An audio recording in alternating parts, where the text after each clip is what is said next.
Thanks everybody for being here today. This is our first town hall. So exciting. Yay. Um, we're gonna have I'm gonna talk for a bit, then we'll have some of the working group leaders talk for a bit, and then we'll just kind of open it up like a town hall is supposed to be, and people can ask questions and we'll try to answer them. I'm Ryan Brickman. I work for Dotmatics. And this is not a Dotmatics project. So just get this out of the way. This is not a Dotmatics project. This is not a project owned by anybody. This is a global effort of volunteers. And we'll talk all about that for the next hour or so. So SOULCAP is all about the global standardization of immune cell populations for both identification and annotation and all kinds of other cool stuff.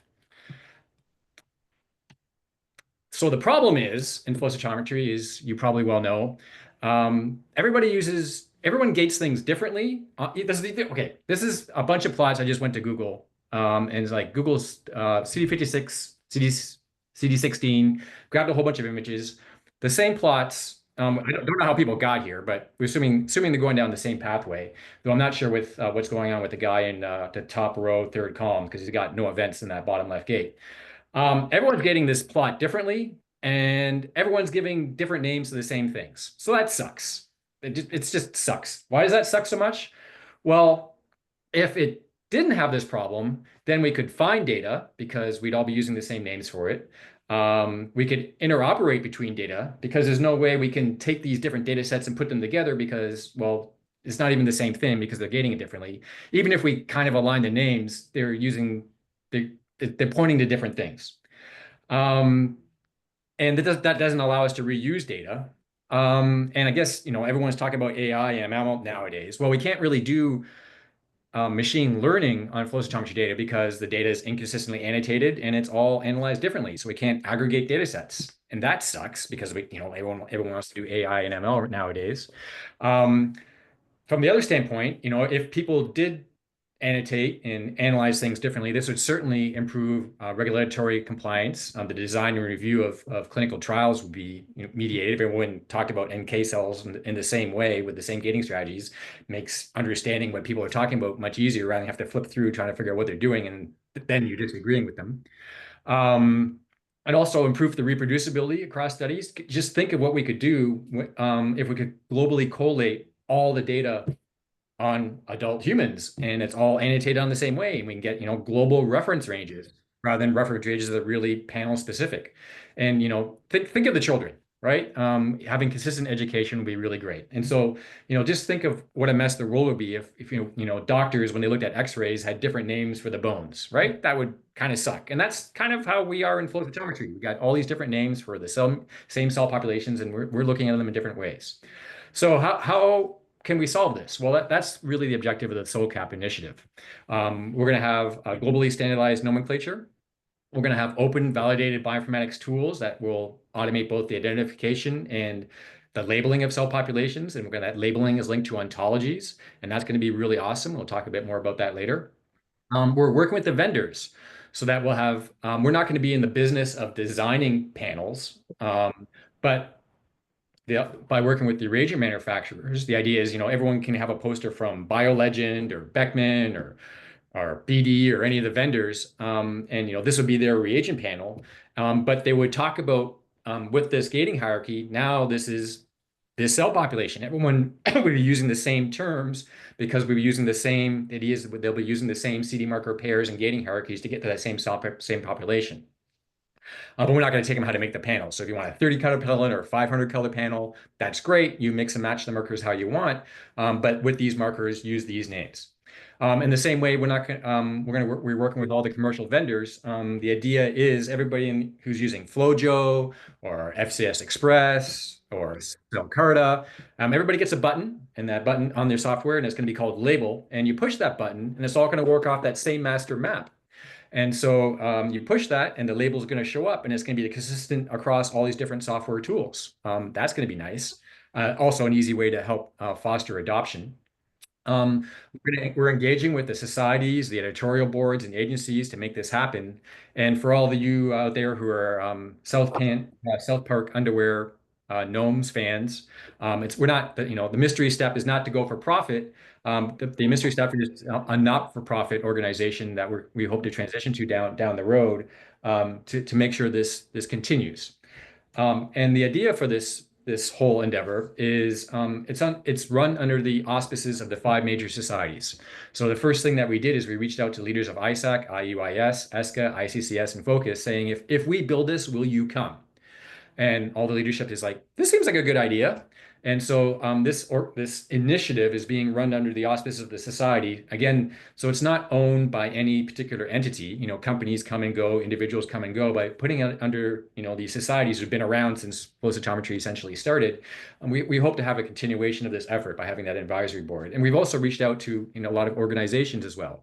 NISC, CDISC, NIH are all members of our team in helping us drive this initiative forward. But really, it's not organizations that do work, it's the people. And so one of the really fantastic things about this initiative is all the volunteers. And we have 160, more than 160 people who've said, yes, we're interested to help you drive this effort from many large, small corporations, pharma, industry, academia, subject matter experts, key opinion leaders, people you've seen and heard of on the podiums who are volunteering their time to make this effort happen. And that's really, I think, the unique aspect of this versus other groups who try to do standardization in the past. We're really trying to bring everybody together under this umbrella to give us the best possible success. And you know, we want to really leverage that expertise that's in the community to make this work. So one of the things that we've done, we've already asked, you know, we have volunteers. Money is great. So we've already submitted a $3.2 million UO1 grant. It's a bioengineering partnership with industry because we can do some, you know, cool things with money. That was the PI on that was Jessica Houston. Again, ISAC is the advisory board member, and Jessica Houston is the current president of ISAC. And we also had some working group leads on that. And if you're interested in you've been hooked into this project, you've been put in, been given access to the Google Drive, where if you want, you can go read through this document, which really explains in detail, at least the earlier ideas, the proof of concept ideas we had and how this project is going to work. I'm really, really excited for the fantastic team. You're going to hear from some of them today. They're here that they're leading the different working groups that are going to make this thing actually work. And so we have a working group on annotation, who's bringing together the subject matter experts and, you know, with different knowledge of cell types to derive, you know, come up with what are the minimum and necessary markers to define these different cell types. And Kelly Lunston will be talking about that in a few minutes. Bioinformatics is being led by Sophie Van Gassen and Sarah from the University of Ghent. Sophie, you know, everyone's, you know, used FlowSom, who's on this call, you know, great bioinformatics team. Ontologies I think, are really important. Ontologies, for those of you who don't know, is a structured vocabulary. And that allows us, I think that's going to allow us, we're not the only technology that's looking on single cells for immune systems. And by tying the labels, and NK is just 2 letters, right? But by tying NK cells to the ontology, where we have the definitions of what that means in relation to other cell types. And then we can also then, through those ontology terms, link that to other single cell technologies that are also looking at these same immune cells.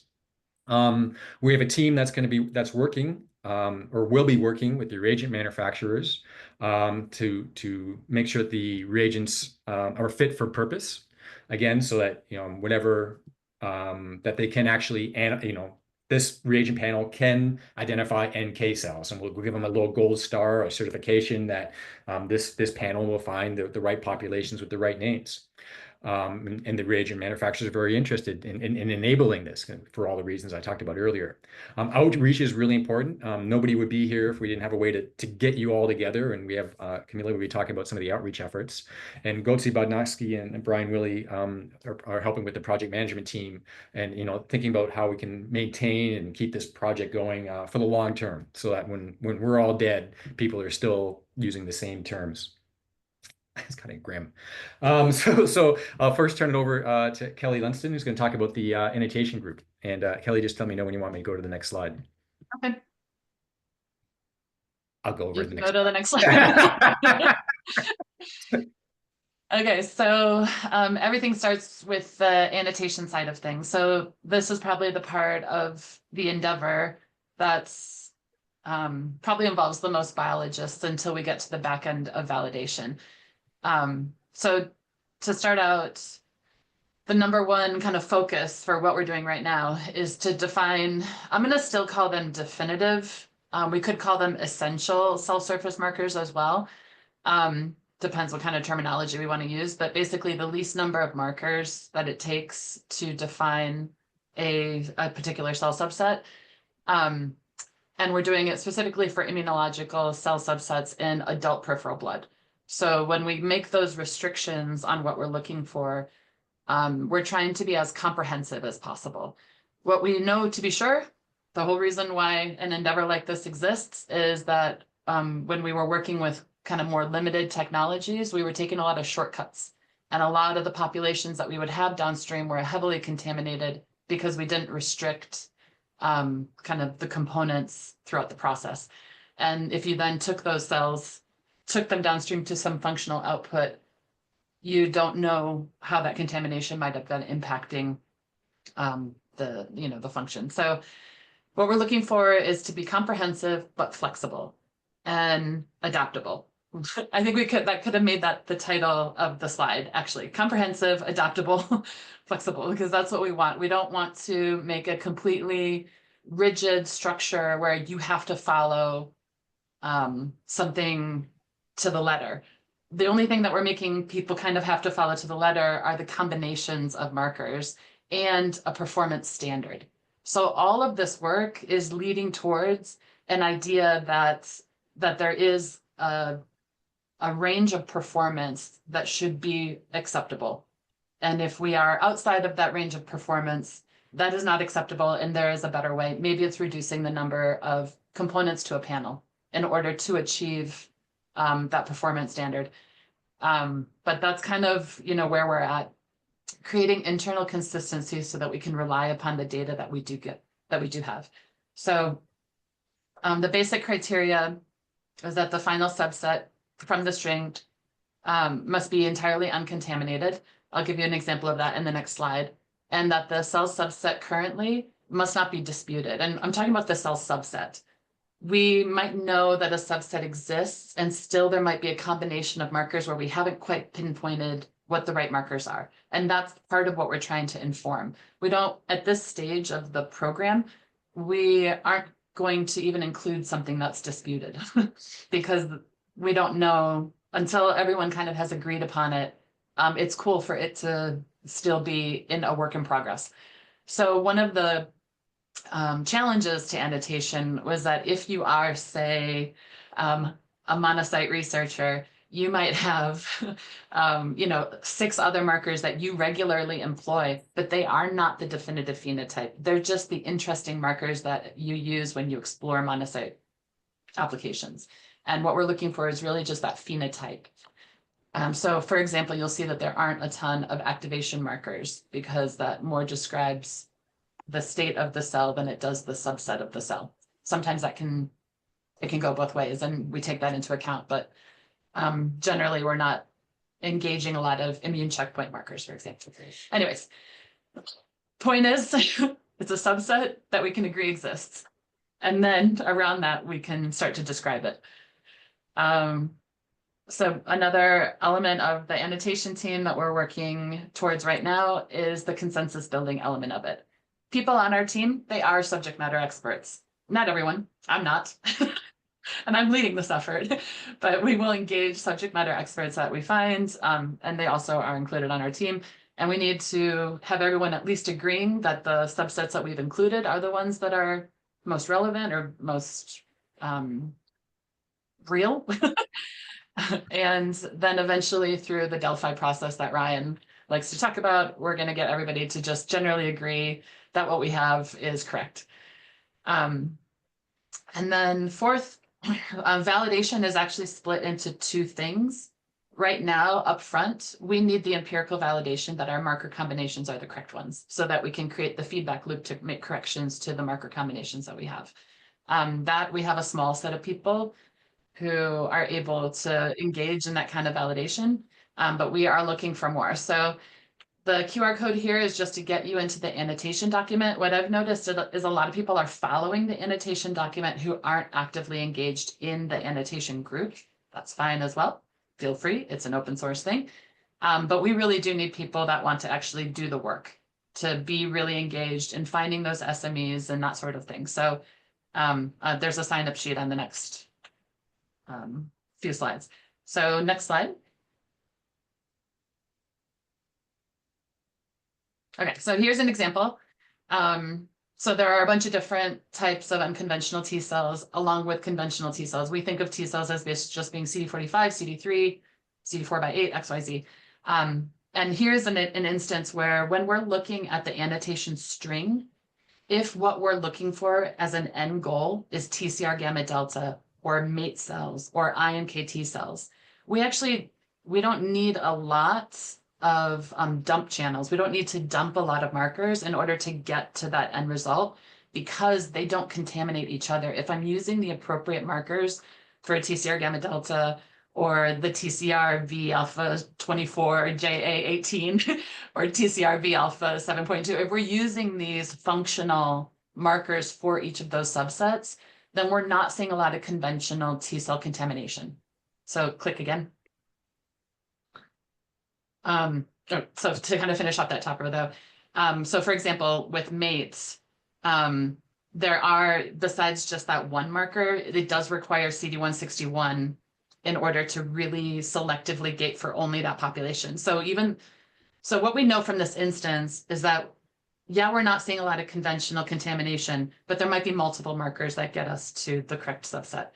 On the other hand, if what my goal is, and so many OMIPs and so many papers and so many examples of this happening, if what we're looking at is just T cell panels for vaccination or immune activation or XYZ, you're seeing a significant contamination of unconventional T cells if you don't gate them out. So if what I'm looking for is the unconventional T cell, I've got the markers for that. I don't need a lot. I don't need to exclude a lot. But if what I'm looking for is a really good purified subset of T cells, I've got a bunch of unconventional T cells that are contaminating that space. I need those specific markers to exclude them so that I know I've got an uncontaminated downstream population. And that right there, as the simplest example, is why SOULCAP is existing. Because we want to create the best case scenario so that we know that when we call something a T memory or a T naive or a TH1 or a XYZ conventional subset, that's only what's in there and nothing else. So the example on the bottom here is when I don't gate out iNKT, when I don't gate out mate cells and TCR gamma delta, I see a significant difference when I'm looking at memory subsetting versus when I do gate them out. And that's what we're trying to make guidance on. So next slide. Okay, so where are we right now? Because we're the ones holding up the entire process. It starts with us, and it feels like we've been working on just the markers for the entirety of this year.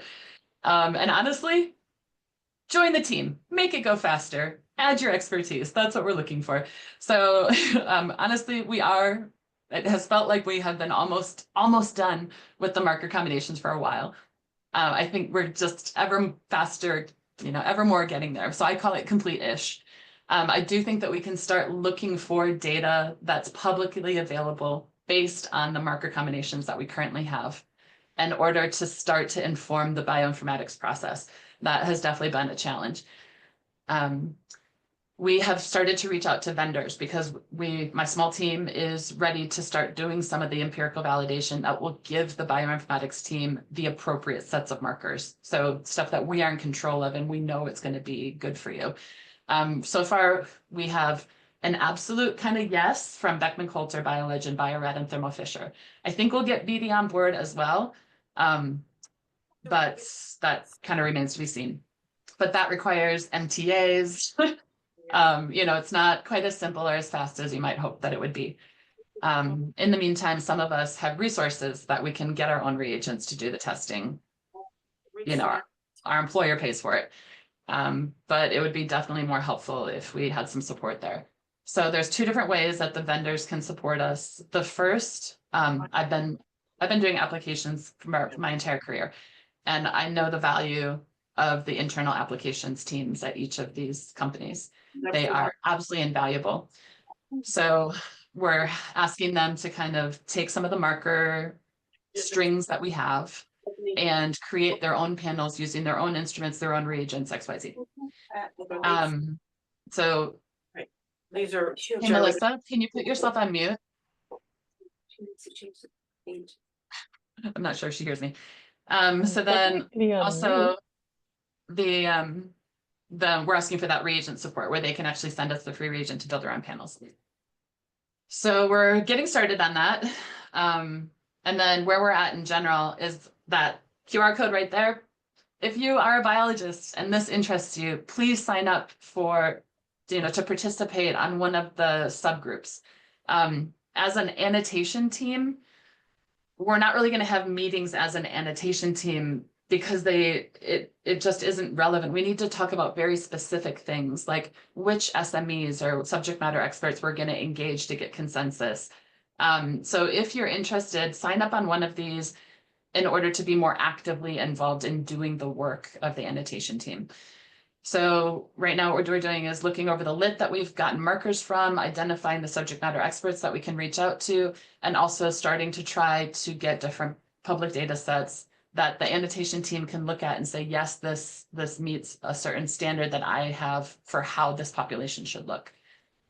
That's ultimately what we're going for. We can't do any sort of downstream. Everything else will be worthless if we don't hold the data to a standard of performance.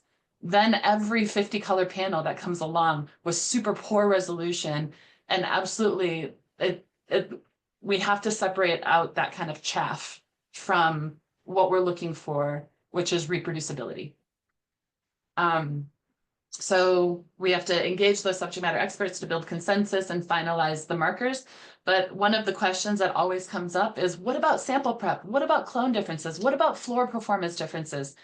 And also there's conditional exceptions to even marker combinations. So that's the next step for my annotation team. What are those conditional exceptions? Where can we make an exception with a different set of markers and still get exactly the same downstream cell subsetting? Then we're going to create the different data sets that I've been telling you about, be able to send them to Bioinformatics to start to build a model on. That's going to be an additive process. And then begin to define empirically those standard criteria so that the validation team can become one and start to have that expectation. So that's different classes of floor performance. Different clone recommendations that come out of OMIPs that we have experience with, that we have empirical validation of differences in performance. And also to start to delve into sample prep considerations. For example, on the grant, we have 2 areas that we've defined past healthy human adult, and that's going to be AML and activated T-cell responses. So honestly, I would just be happy to start with PMA stimulation, an antigen-specific immune response. But that's the idea. Those are things that will definitely change how we're trying to make our backbone or these basic markers as reliable as possible, independent of disease. So that was one of the initial things. So please sign up for one of the groups. It's things like the T-cell group, the B-cell group, the AML group, the monocytes and unconventional T-cell group, it's that sort of thing. You don't necessarily need to feel like a subject matter expert yourself, but especially within academic institutions, if you can start to engage people that use your core facility and do work in that area, or you get the idea.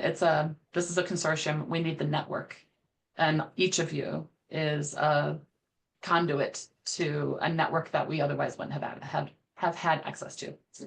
So that's it for the annotation. Thank you so much, Kelly. Mm-hmm. And we'll have questions at the end.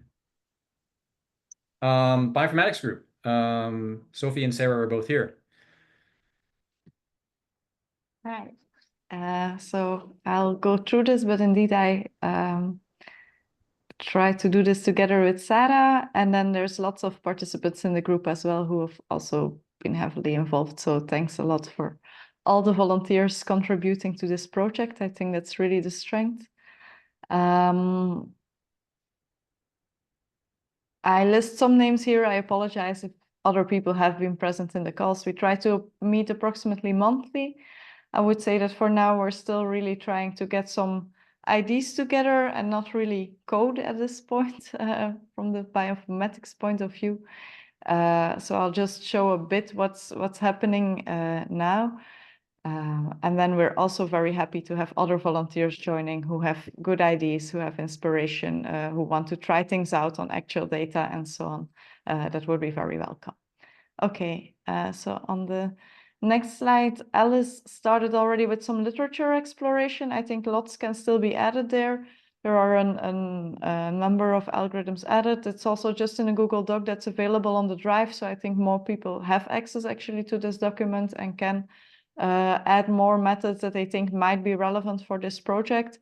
I think at this moment, so the end goal is of course the marker label annotation, where ideally we can make use of these reference data sets that were just talked about by Kelly and have a way to transfer these labels. However, if you want to transfer between data sets, aligning those data sets is also a big part of the question on how to tackle that. So we're also looking a bit into batch effect removal algorithms and these kind of things. I think the dimensionality reduction and visualization is more just to like guidance in knowing what the data is rather than a specific step of the pipeline. And then we're also just looking in general at quality control tools, because that's probably also going to be needed at some step in the process anyway. Yes, and then on the next slide, we had a look at this Excel file that is created by the annotation team. And while this looks like a very practical document to work in for the annotation group, it's maybe a bit less accessible from the algorithm point of view. So we now also have a script that can translate it into a different format, basically. So that if you have some tools that take these input tables of markers with plus minus signs or things like that, you could start from the parsed document rather than having to parse it yourself again. So that document is there as well. I try to update it once in a while that I run the script again. But certainly at the point where Kelly says like, okay, now the markers are kind of finished, we can have another run and also have a final parse table there. Okay. Then Justin and Ryan have been working on a labeling approach that is the proof of concept that seems to hold a lot of promise. We still want to compare it with other approaches, but I think for now this is a really good start. So the approach that is taken there is that first a master map would be defined based on the, for example, the annotation, the data sets that are created by the annotation team. So there are some example gates drawn there.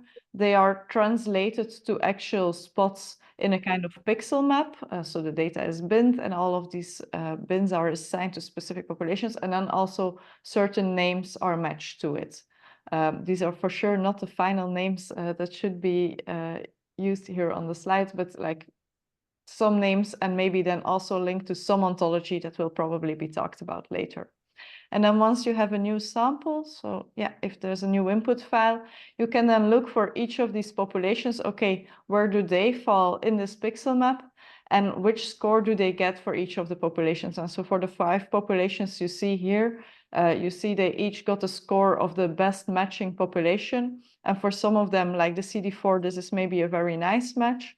But for some others, like the red population on the completely left, you see, okay, it is assigned to the CD4 positive CD8 dim population, but actually the score is not so certain because it has a lot of overlap with 2 populations in the master map. So there you also get some kind of quality label in this approach.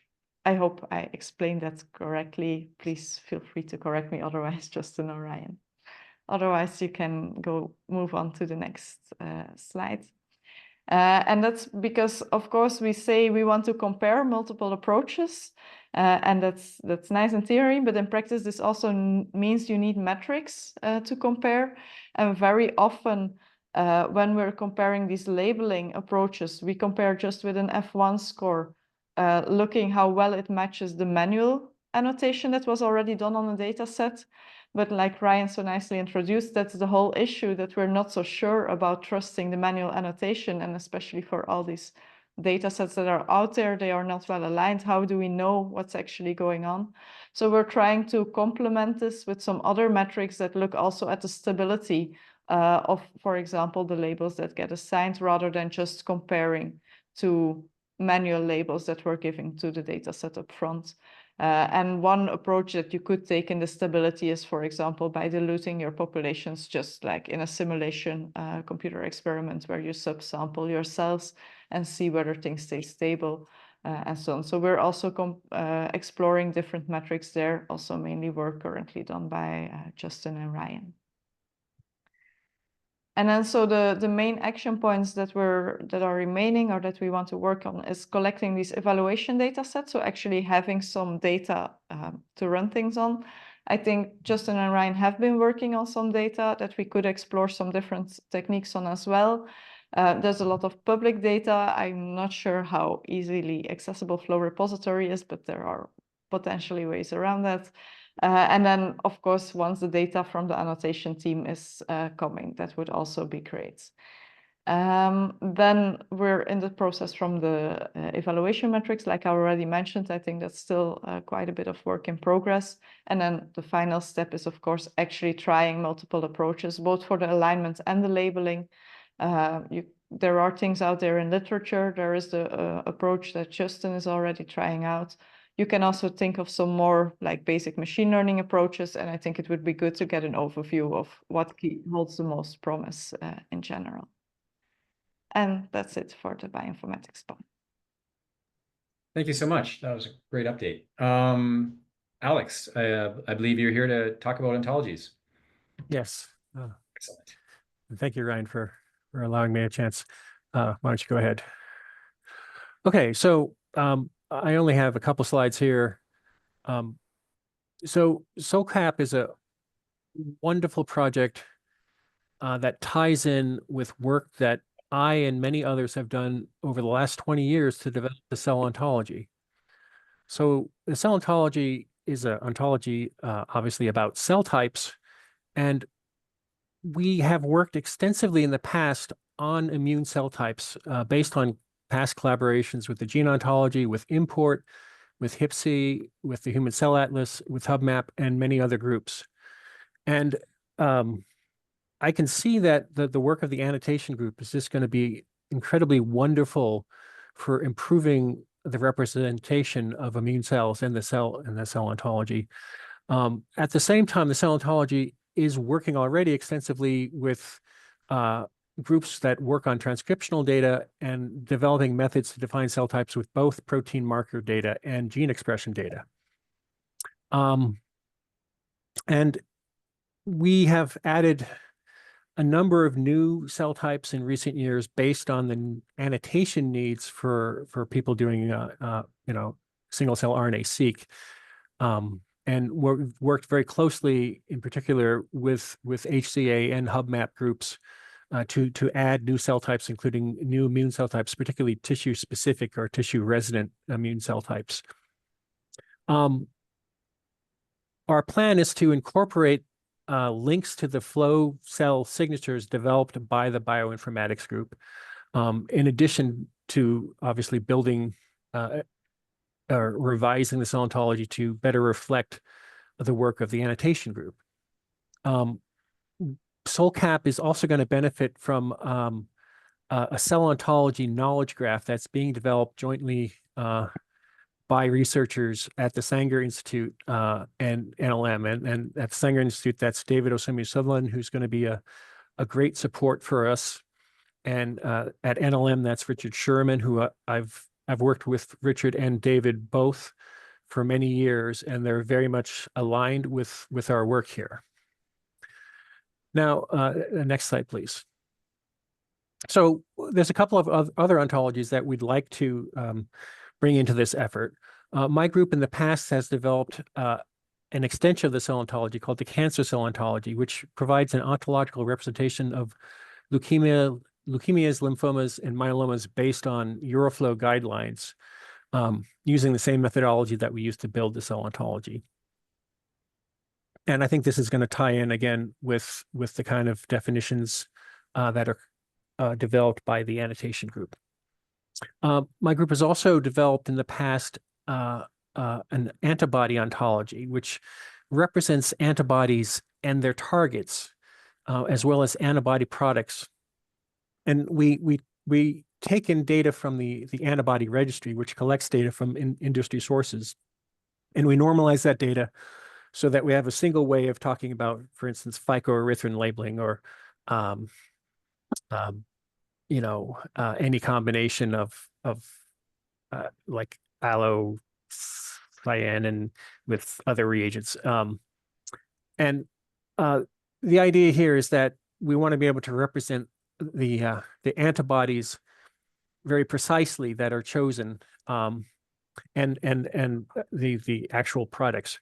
And we can then use these antibody classes as and the cell ontology classes to define an antibody panel and gating ontology, which will logically set out the gating paradigms that are used to define particular cell types. And the benefits of this is that it provides another way to organize this data and query the data. So if you want to find particular methodologies that rely on a certain monoclonal, you'll be able to do that very quickly. If you want to find the methodologies that look at particular cell types, you'll be able to do that by querying this gating ontology as well. So in any case, this work is largely waiting to begin because we're anticipating the great work of the annotation group to get to a point where we're ready to really start incorporating it into the cell ontology and some of these other ontologies. So that's all I have. Thank you very much. Thanks. We're all volunteers here in the SOULCAP effort, and we all of us have day jobs. And unfortunately, Tony was not able to join us today because his day job is keeping him busy. So I'll talk a little bit about what the plans are with the reagent validation on his behalf today. And next slide, please. As we alluded to earlier, we're not in the business really of designing panels per se. We're going to lead sort of a bit different than what's done with other groups like the Euroflow and HIPSI, for example. We're going to leave the designing of panels to the reagent manufacturers and individual researchers. However, should you design a panel, the idea is we're going to be there be there with you to make sure that it's aligning with the SOULCAP standard. Should you want that, and many of the reagent manufacturers you've heard are interested in this effort. And so that some challenges with that. We want to have vendors want their autonomy, and that's why one of the things that we're doing right from the start is reaching out to everybody to make sure everybody has participation in this and has ownership of this, to make sure we are addressing the needs of vendors along the way, both for the agent side and we'll get to the software tools as well. And so we're going to have this validation team as being part of this a longer term effort when all this is together, to work with these teams and hand out gold stars, hand out certification, if you will, so that's going to give confidence to people that yes, when I buy this, it's fit for purpose to analyze the cell types that I want to get, and that you're going to be able to align your data with other data because we've gone through that certification effort. Outreach is another group that we have, and Camila is here today, I believe, to talk about that. Hello, everyone. Sorry for my voice, but got some issues here. So as for SOULCAP outreach group, well, there is a bold mission for this group because we want to expand SOULCAP's reach by engaging stakeholders, fostering adoption, and well, at one point ensuring flawless integration of the solutions that we'll create. But actually, this isn't just about delivering products. It is also about creating an ecosystem of collaboration and impact, right? So how this can be achieved. So first, we are working on stakeholders inclusion.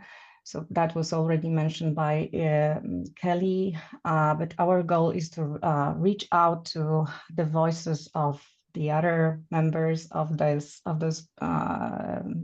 overall project. I'm not talking about SOULCAP, but the annotation and the idea behind.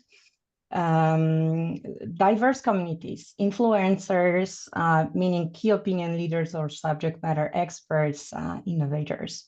So why is that? Because they're insights for our mission, and well, it's making it richer and more impactful. Secondly, we want to work on consumer integration. So the solutions that we are working on are shaped by the needs of the people who use them, right? We all are here because we need the solution. So the researchers, clinicians, industry leaders. But it is not just about the adoption. It is about creating the tools we all cannot live without, right?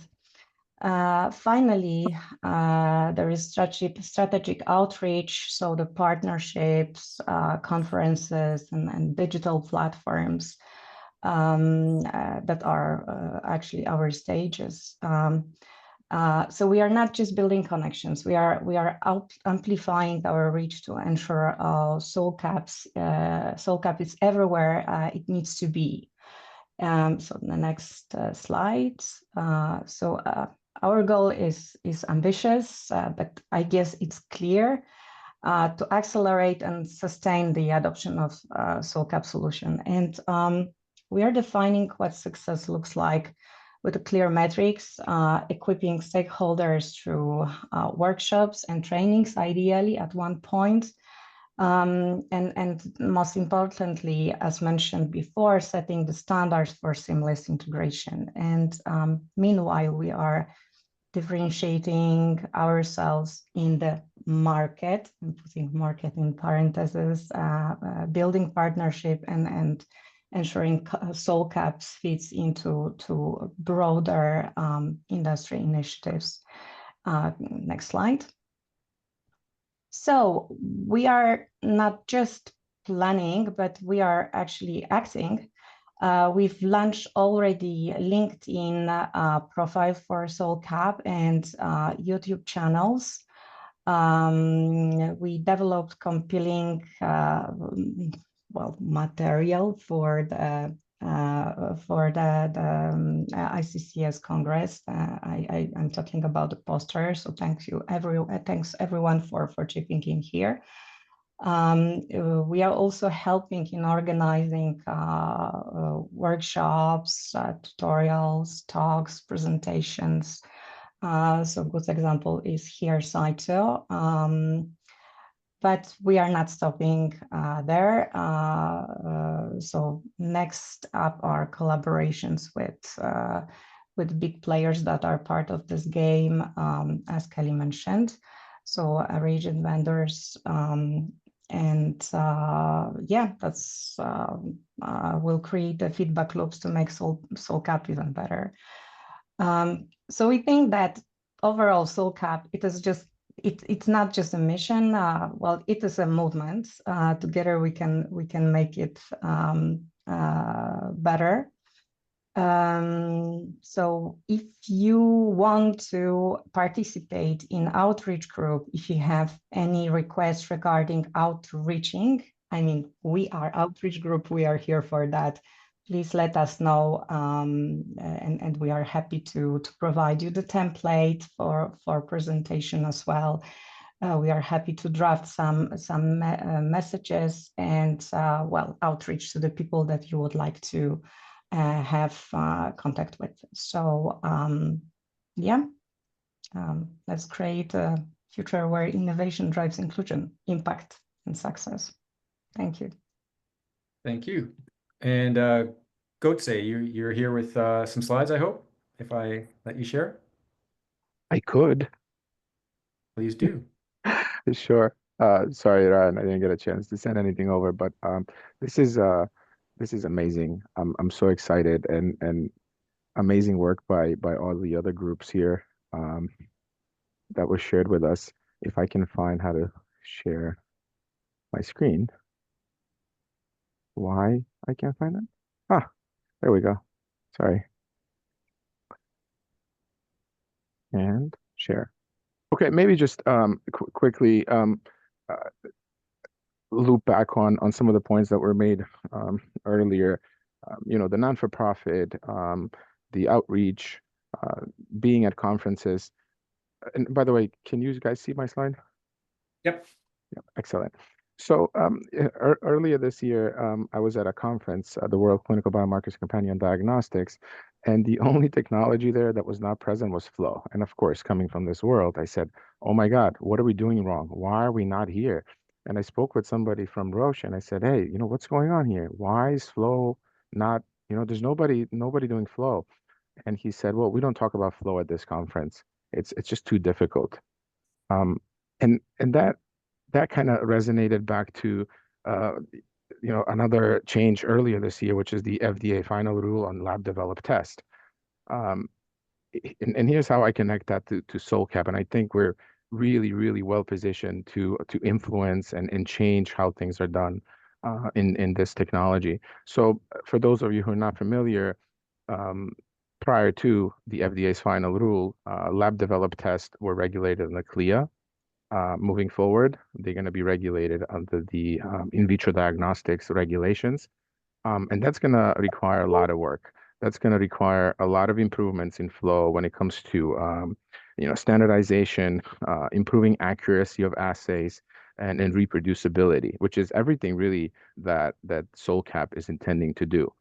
And I think we can help um, make these improvements and bring flow in the world of companion diagnostics and precision medicine.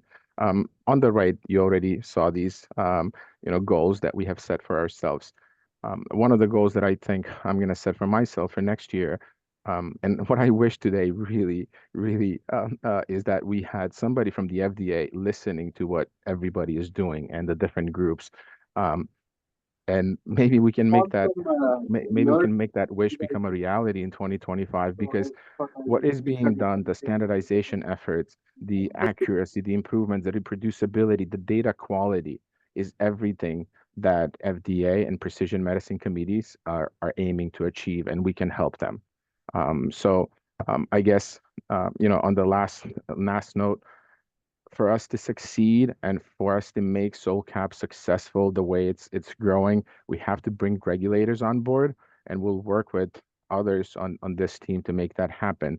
We keep them informed. They can actually inform this effort on how to become better and how to perhaps form that non-for-profit and structure it in a way that we can help precision medicine and bring flow into the precision medicine world. I'll pause here, right?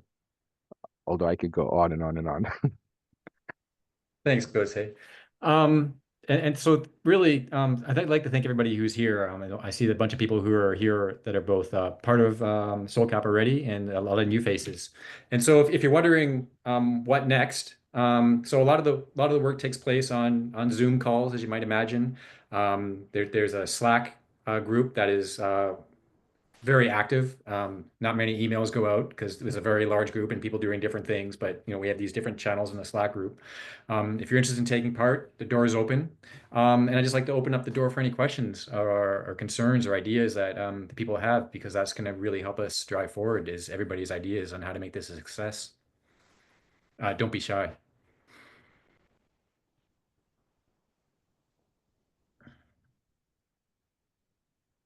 I think one thing I'm realizing, Ryan, is that I think we need to have a regular meeting actually just of the group leads.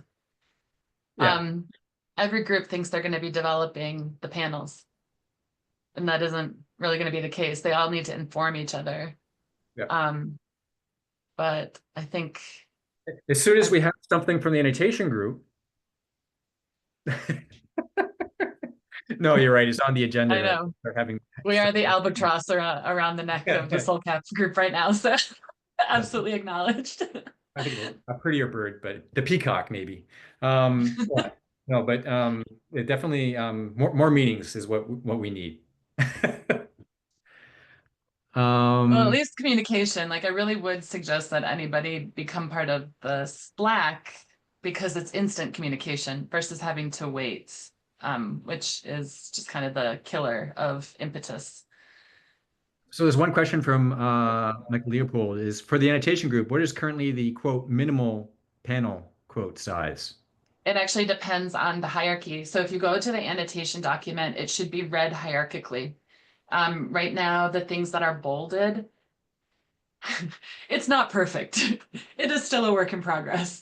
However, you know, because we're gating hierarchically still for the purposes of this group, and we're not just gating only on string, but also in sequence, then it has to be read hierarchically. And so the things that are bolded are absolutely required for the next column of the hierarchy or the next layer of the hierarchy. So depending on which path you follow, like monocytes actually don't have a very long string at all. So it can be a very small panel that gets you to the end subsets, versus depending on where you want to go within T cells, that could be a 30 color panel or it could be a 10 color panel. It depends on how deep you want to go into the hierarchy of what you're claiming that you're analyzing, you know. So I think it's really about what we claim in our papers. Do we acknowledge that things are contaminated? Because it's okay sometimes if you can't use all of the markers, as long as you acknowledge that anything functionally downstream or any conclusion that you draw is not necessarily on a related cell subset. So I have a document that if you're interested in the validation side of things, which is kind of where that question centers, strings. I'm getting used to these words, but the, you know, the marker combinations or the strings, we put them into panel combinations where we're testing out. And I would say most of them are above 14. We're not interested really in panels that are above 30. We're interested in spectral, but we're not interested in sacrificing the quality of our data to accomplish more parameters. So, you know, it depends. The answer. Thank you. The answer to that. There's another question in the chat. If you see there, there's a link to the Slack group. I didn't know we could do that. Thank you, Sarah, for pointing that out. Or just Can I answer Jack's question real yeah, fast? I was going to pass it to you. Go ahead. Okay, so actually T cells are what we do know a lot about. That's been the least. So the question yeah. for you didn't read it. There's an enormous body of work to be done, and ideas and how it will be delegated. For example, who's even in charge of defining T cells? Can I even call them that? You can call them that. There's actually a definition for what T cells are that is not disputed in the industry. And we're pretty lucky because Holden and Hipsey already did a ton of work around defining T cell subsets that have been generally accepted in a plethora of paper and public data.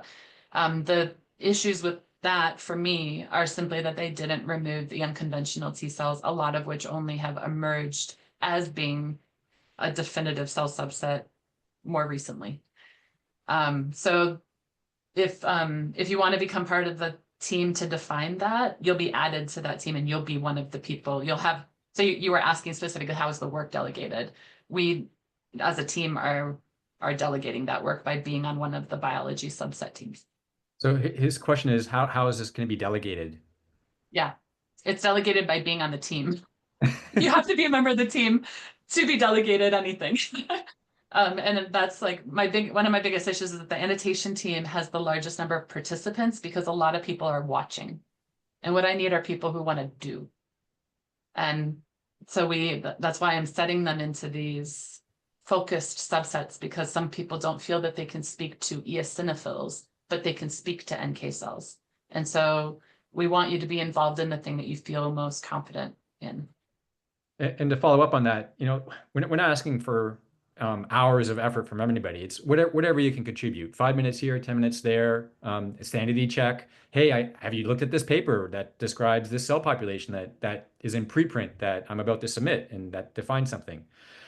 So we're not the whole idea for this effort is by having it a global effort with lots of volunteers. It's aside from Kelly right now, it's a small effort from lots of individuals who care. It's going to make this work.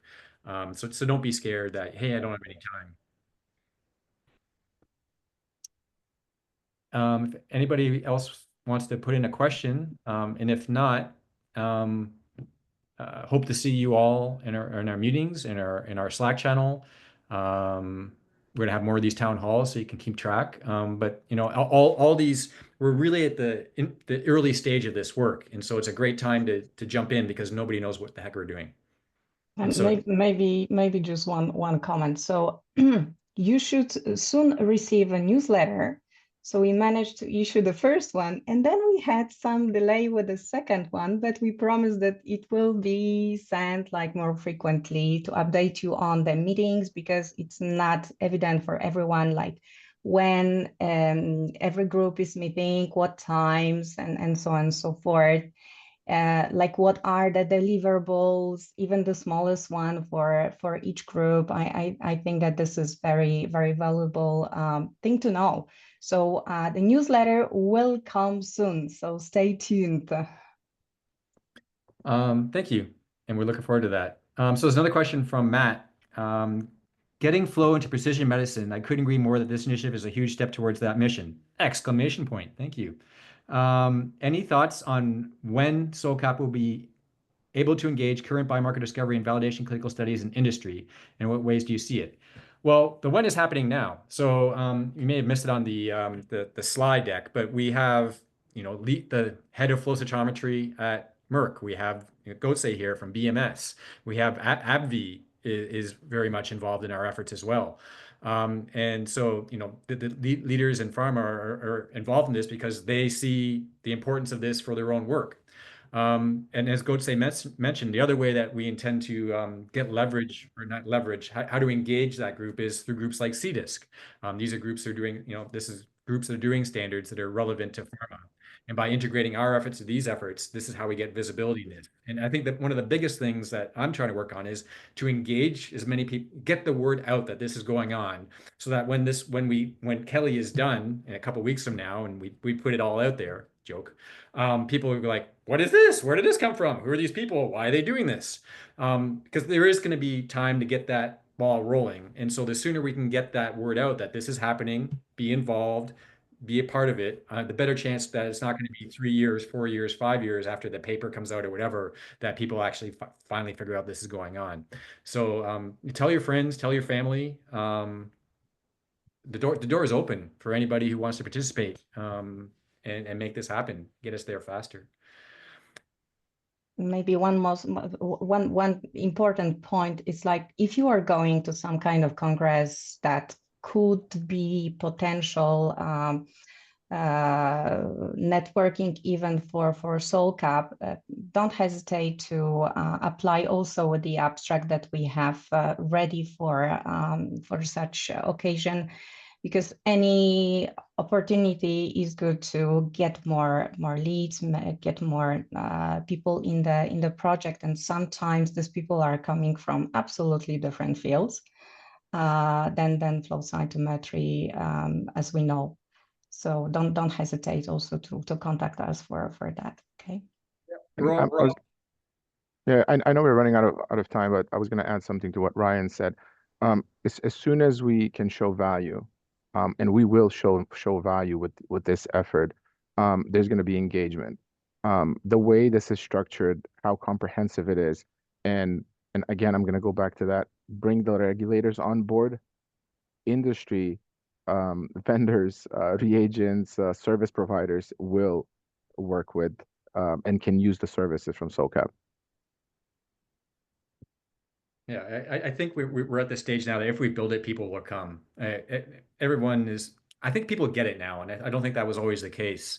10, 5, 3 years ago, people were like, yeah, I think there's really been, I don't know what it is that everyone's drank the water, but I think people get this.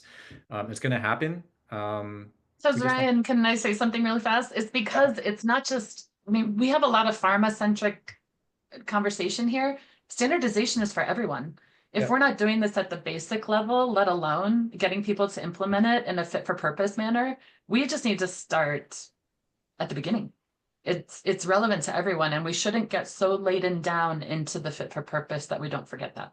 Yeah, academics, clinicians, pharma, this helps everybody. Education.